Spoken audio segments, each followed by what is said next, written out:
dia para você nesta terça-feira, dia 19 de abril. Pode chegar, seja muito bem-vindo. Agora são 8 horas e 31 minutos no horário de Brasília. Você confere nesta edição. Primeiros profissionais são contratados para programa substituto do Mais Médicos. Rússia dá ultimato a soldados em Mariupol e anuncia que começou uma nova etapa de operação na Ucrânia. E os Estados Unidos não vão mais exigir o uso de máscaras em voos, trens, metrôs ou ônibus. E você vai ver ainda uma imagem que rodou o mundo. Uma mulher que caiu nos trilhos e foi atropelada por um trem é socorrida com vida na Argentina. E forças de segurança continuam as buscas por suspeitos de um ataque a uma empresa de valores em Guarapuava, na região central do Paraná, nesta terça-feira. A Polícia Militar informou que faz um cerco em uma região de mata, onde acredita que os assaltantes estão. A tentativa de assalto aconteceu entre a noite de domingo e madrugada de segunda-feira. 2 policiais e um morador da cidade ficaram feridos. Mais de 30 criminosos fugiram sem levar nada. Ao todo, cerca de 260 policiais trabalham nas buscas pelos assaltantes. A estratégia se concentra no distrito da Palmeirinha, que fica a 20 quilômetros do centro de Guarapuava. A região tem várias propriedades rurais e conta com 4.000 habitantes. Ainda na segunda-feira, um suspeito de envolvimento no crime foi detido pela Polícia Civil. Segundo as investigações, o homem teria auxiliado os assaltantes fornecendo armamento de uso exclusivo das Forças Armadas. O homem prestou depoimento e foi liberado. Ele tem 25 anos e é morador de Guarapuava. E o presidente Jair Bolsonaro anunciou a chegada de profissionais para o Médicos pelo Brasil, programa substituto do Mais Médicos.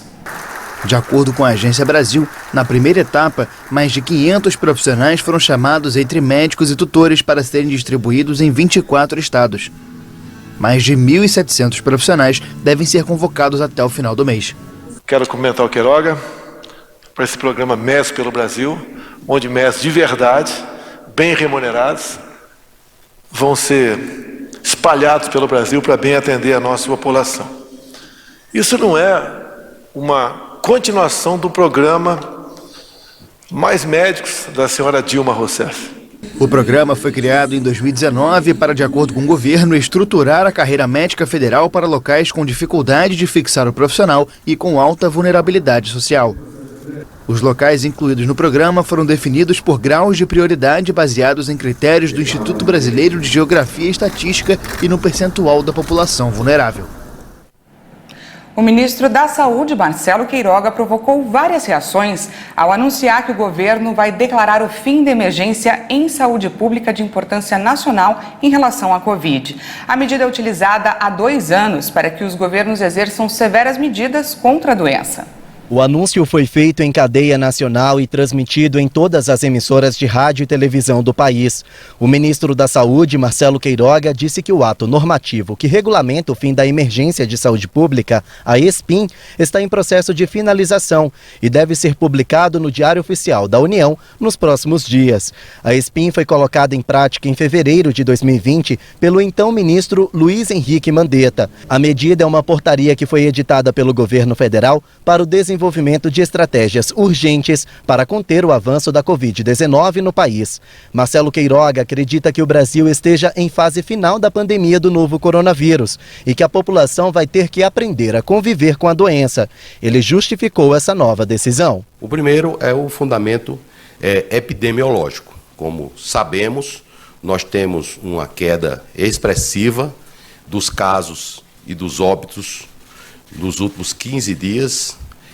Nós temos também uma ampla cobertura vacinal da população brasileira. Mais de 70% da população brasileira já tomou a dose, completou o esquema vacinal com 2 doses e mais de 77 milhões já tomaram a dose de reforço. Outra justificativa dada é que o SUS, o Sistema Único de Saúde, tem condições de atender tanto as pessoas infectadas pela Covid-19 quanto aquelas que foram diagnosticadas com outra doença. Na prática, a decisão flexibiliza um conjunto de medidas não farmacológicas, como o uso de máscaras e distanciamento social. Com a publicação do novo ato normativo, também serão alterados os critérios que facilitam a compra de insumos médicos sem licitação.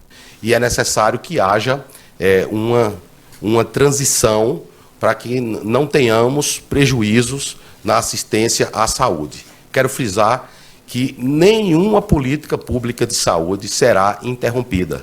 O estado de emergência na saúde pública facilitou a contratação de pessoas para atuarem na linha de frente contra a Covid-19 e também diminuiu a burocracia na compra de imunizantes. Marcelo Queiroga disse ainda que o fim da ESPIM deve acontecer de forma gradativa e que o Ministério da Saúde continua de olho na ação do vírus. No entanto, a decisão do governo federal vai de encontro à opinião da Organização Mundial da Saúde. A OMS ainda trata a Covid-19 como um vírus sério e imprevisível.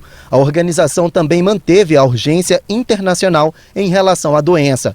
Para essa infectologista, a revogação da medida foi precoce. O fim dessa medida pode implicar, sim, no prejuízo à vacinação com a Coronavac, principalmente, a dificuldade de acesso a medicamentos contra a Covid e a não cobrança do passaporte vacinal. Em resumo, as ações feitas pelos estados e municípios para o enfrentamento podem ficar prejudicadas em favor do desejo do término da pandemia pelo governo federal. Em contrapartida, Marcelo Queiroga avisou que a decisão não impacta no uso emergencial da Coronavac. A Anvisa, Agência Nacional de Vigilância Sanitária, vai manter o uso urgente deste imunizante por mais um ano. A decisão é para acelerar o processo de vacinação contra a Covid-19. Bom, com o fim da emergência sanitária, a vacina Coronavac deverá ser aplicada apenas em crianças e adolescentes de 5 a 18 anos de idade. A Anvisa informou que aceita a orientação do Ministério da Saúde para restringir o uso do imunizante fabricado pelo Instituto Butantan. E a Polícia Civil do Rio de Janeiro realiza operação contra sites de pirataria de TV por assinatura.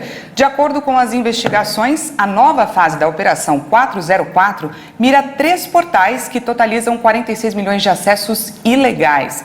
O prejuízo estimado ao mercado de TV por assinatura é superior a 100 milhões de reais.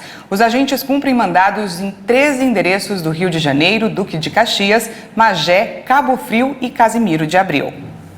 E agora a gente fala sobre a invasão da Ucrânia pela Rússia.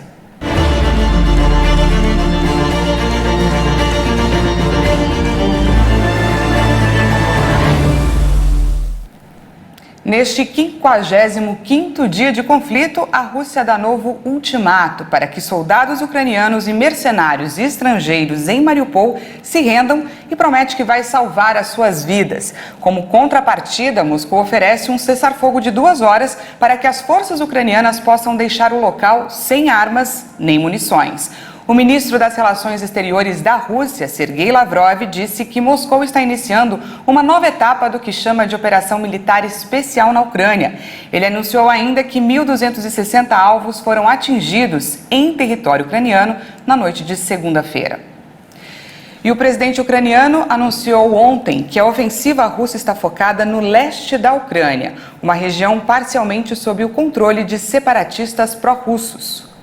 Ofensiva russa contra o leste da Ucrânia em curso. Зараз вже можна констатувати, що російські війська розпочали битву за Донбас. Agora podemos confirmar que as tropas russas começaram a batalha pelo Donbas, algo que eles vêm se preparando há muito tempo. Grande parte do exército russo está agora dedicada a esta ofensiva. Não importa quantos soldados russos sejam trazidos para cá, lutaremos.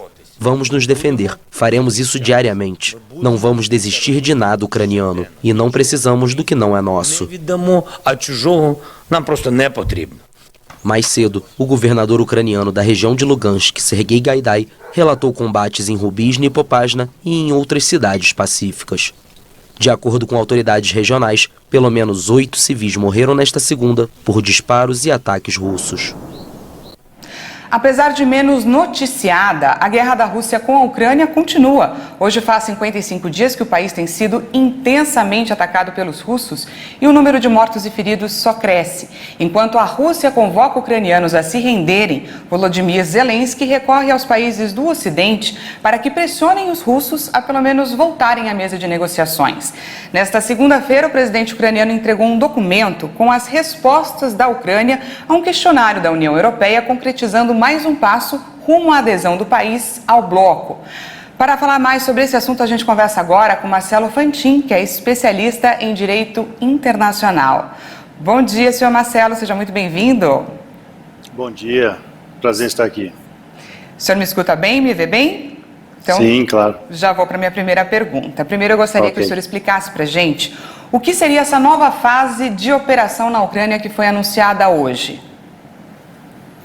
Certo, a fase agora, a Ucrânia está aguardando, né, os desdobramentos da movimentação russa agora, direcionada para o ataque na região de Donbass. Então vocês têm hoje uma movimentação de tropas russas em direção a Donbass, helicóptero, munições. Então nessa nova fase, agora toda a atenção, né, e todos os esforços dos russos vão ser direcionados, literalmente, ao que tudo indica, né, para a tomada em definitivo da região de Donbass. Esse novo passo que a Ucrânia deu em relação a entrar para a União Europeia vai de encontro com aquilo com uma das coisas, né, que o Vladimir Putin tem tentado evitar. A entrada do país no bloco pode trazer quais consequências? O que significa na prática esse movimento? Bom, a Ucrânia está tentando se resguardar de todas as formas, tanto na parte militar quanto na parte econômica.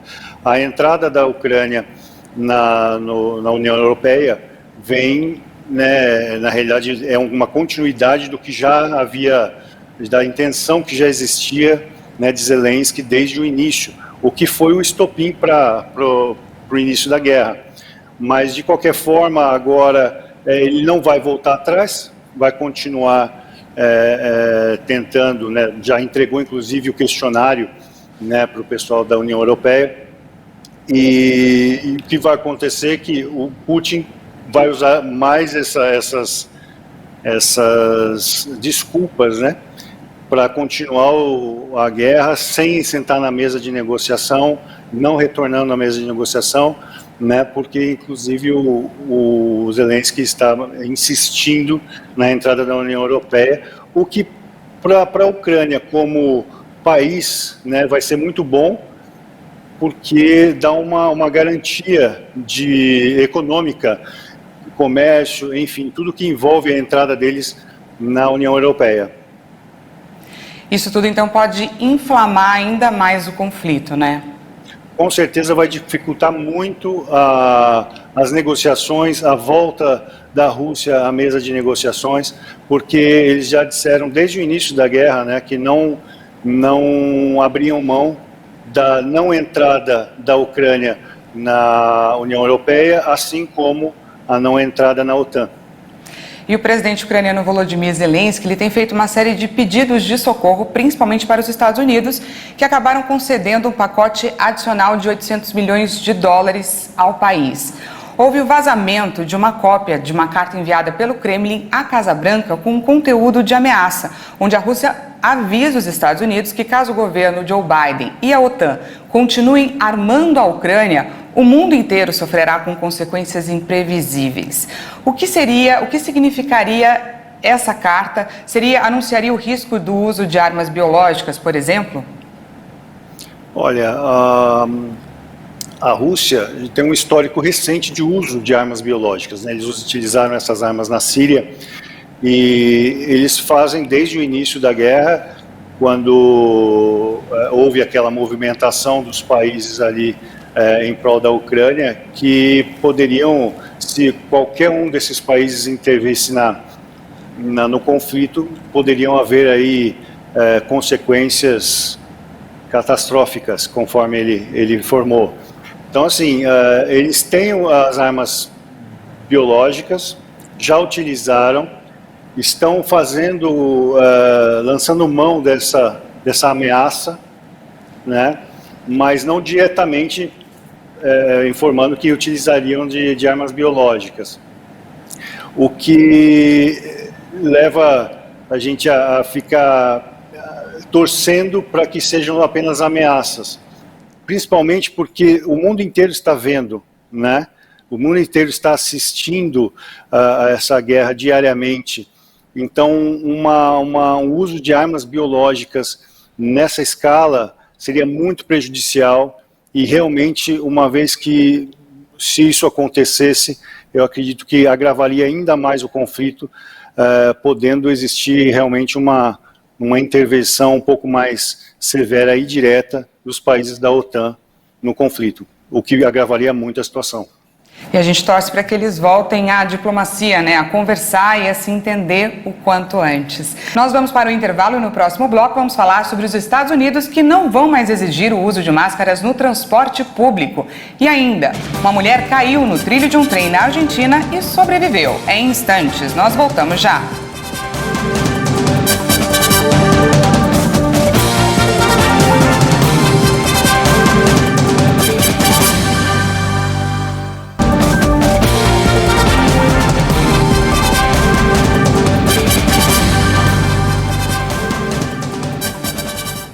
Seja bem-vindo mais uma vez, estamos de volta ao vivo. Agora são 8 horas e 50 minutos no horário de Brasília. Os Estados Unidos retiraram 90 países, incluindo o Brasil, da lista de países não recomendados para viajar por conta da Covid.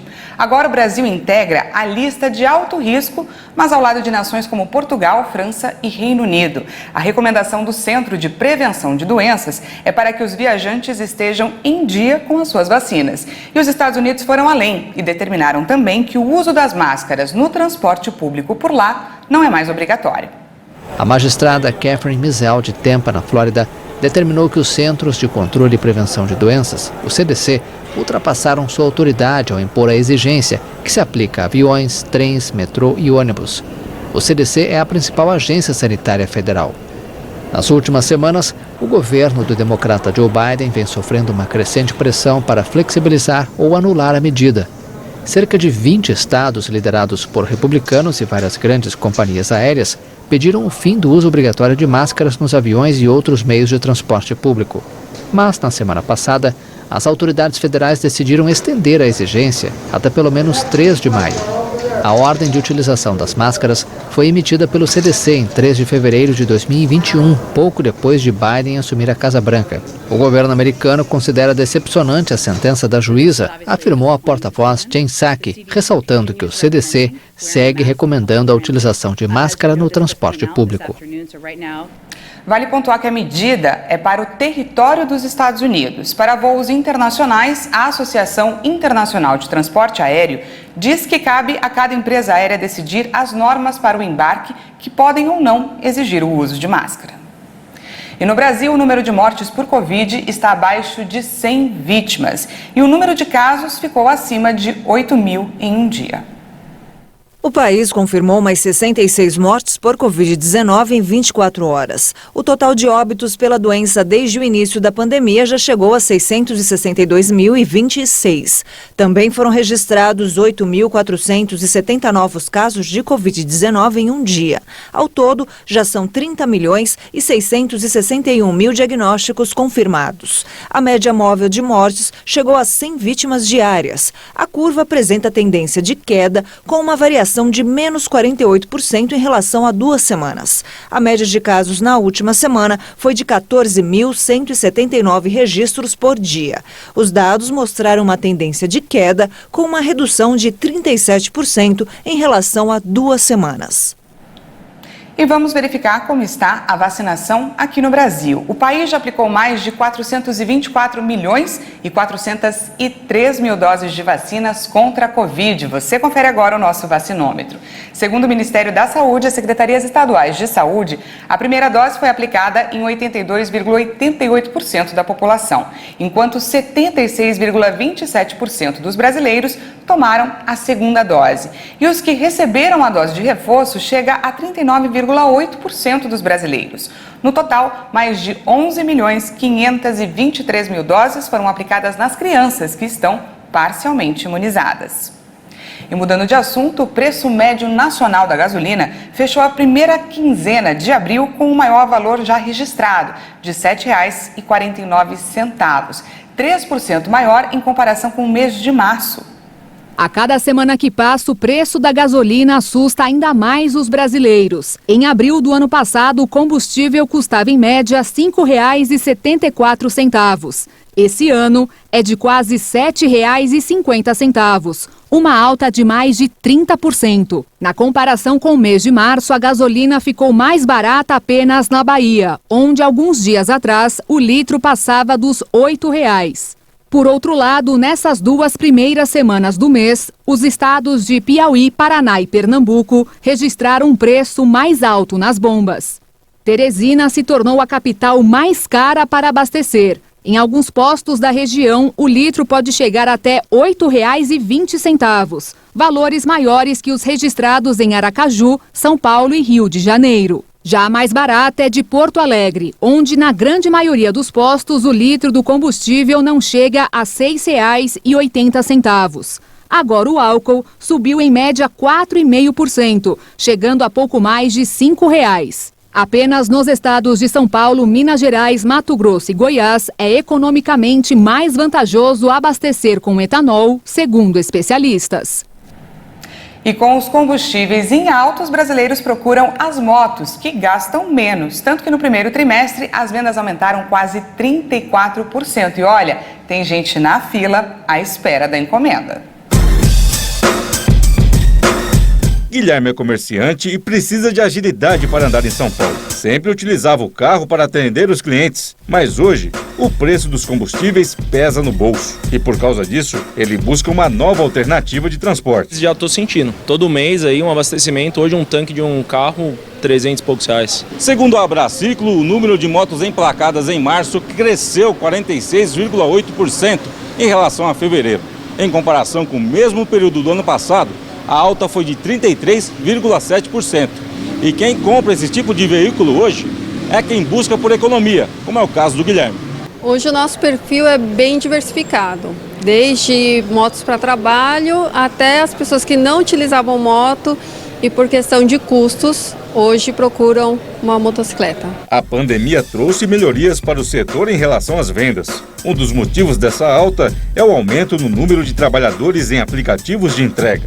O problema agora é que as montadoras não estão conseguindo atender a demanda e as filas de espera podem chegar a um mês. Os consumidores brasileiros reconhecem na motocicleta um veículo ágil, econômico, com preço acessível e baixo custo de manutenção.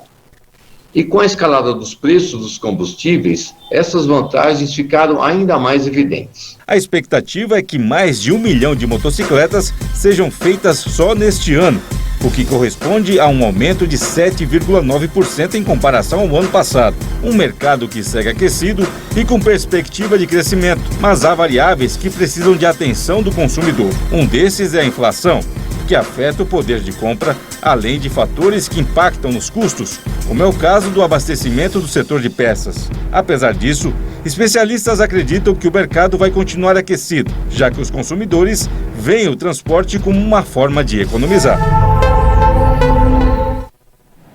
E olha só, um vídeo gravado por uma câmera de segurança de uma estação na Argentina mostra um momento em que uma passageira perde o equilíbrio e cai debaixo de um trem ainda em movimento. O incidente aconteceu no dia 29 de março, mas foi nessa segunda-feira que as imagens foram divulgadas. A mulher sobreviveu. Imagens impressionantes de um renascimento na Argentina. Uma mulher passou mal na estação de trem de Independência, em Buenos Aires. Enquanto os vagões diminuem de velocidade, a jovem perde o equilíbrio e cai no vão entre o trem e a plataforma. As imagens das câmeras de segurança da linha Belgrano-Sur mostraram todo o processo. Funcionários da linha e policiais conseguiram tirá-la de lá e ofereceram os primeiros socorros enquanto uma ambulância era aguardada. A mulher foi levada ao Hospital Balestrini, em Ciudad Evita, e sobreviveu sem nenhuma lesão mais séria. Foi realmente um milagre. Essa edição fica por aqui. Mais uma vez, obrigada pela sua companhia. Às 10 horas tem mais informações com a Patrícia Velenic. E à 1 da tarde, já sabe, eu e ela esperamos por você. Até lá.